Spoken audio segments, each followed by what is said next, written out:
Porodnici Praha Krč nebo chcete-li ve fakultní Thomayerově nemocnici proběhne každým rokem více než 2000 porodů. Kromě moderního přístrojového vybavení vás zde zcela jistě potěší skutečně hezké zázemí. A to jak na porodních boxech, tak i na odděleních. O vás a vaše miminko se postará zkušený tým lékařů, sester, porodních asistentek a dalšího personálu. A to pod vedením primáře Petra Kolka a vrchní sestry Lenky Cejpkové.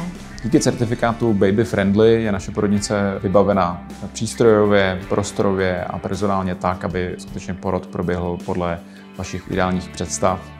A jsme schopni se starat o miminka od 31. týdne těhotenství. Před porodem u nás můžete absolvovat prohlídku porodnice, dále můžete navštívit naše předporodní kurzy, cvičení pro těhotné a při těchto příležitostech se seznámíte s našimi lékaři a porodními asistentkami. Jsme ochotni si s vámi projít porodní plán, pobavit se o tom, co si ohledně porodu představujete, jaké jsou vaše přání a naopak, co v rámci porodu nechcete. Můžete si vybrat krásné prostory našeho porodního sálu s klidovou zónou. V porodu v naší porodnici si můžete zvolit libovolnou polohu.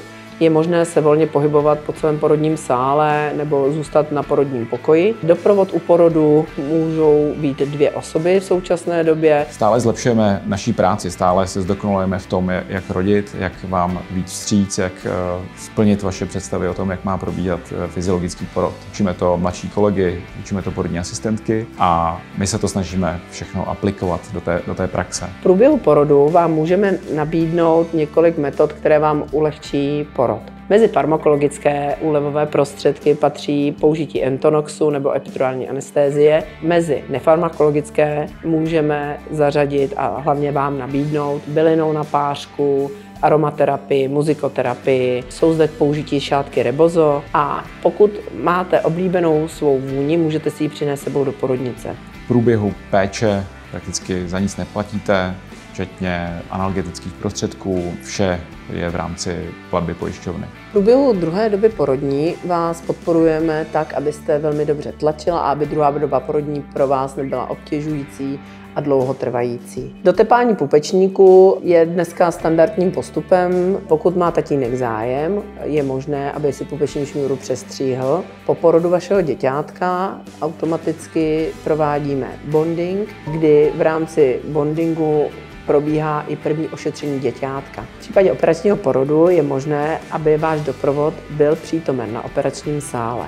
V případě, že vy i dítě jste v pořádku, je možné udělat bonding už na operačním sále s tím, že je u toho přítomen váš doprovod. Jakmile vás převezeme na lůžkové oddělení 6 nedělí, péči o vás převezmou porodní asistentky, sestry z novorozeneckého oddělení, pediatři a naši gynekologové. Všechny porodní asistentky a dětské sestřičky jsou laktačními porodkyněmi a všechny jsou vám nápomocny v případě, že jsou jakékoliv potíže s kojením. Na oddělení 6 nedělí máme 21 jednolůžkových pokojů a 8 dvoulůžkových pokojů. Pracujeme se systémem rooming in, to znamená, že matka a dítě jsou spolu pohromadě po celou dobu pobytu v porodnici. Pokud se vaše dítě narodí předčasně nebo má zhoršenou poporodní adaptaci, přijme se na jednotku intenzivní péče novorozeneckého oddělení, kde se o ní stará tým specialistů lékařů. V případě, že je vaše děťátko již přeloženo na nedonošenecké oddělení, je možnost, abyste s ním strávila na pokoji 24 hodin denně. Budeme rádi, pokud si vyberete k vašemu porodu právě naši porodnici. Neslibujeme vám s kolegy wellness pobyt, ale slibujeme vám příjemný zážitek a příjemně strávené chvíle, které u nás zažijete. Stejně tak si myslím, že porod, který u nás absolvujete, bude pro vás jedinečným zážitkem. Podrobné informace o naší porodnici můžete získat na našich webových stránkách, anebo nás můžete navštívit v rámci naší exkurze, která se pořádá jednou za 14 dní. Děkujeme za pozornost a těšíme se na vás u porodu, který strávíte v naší porodnici. Naschledanou. Modrý koník.cz. Průvodce těhotenstvím a mateřstvím.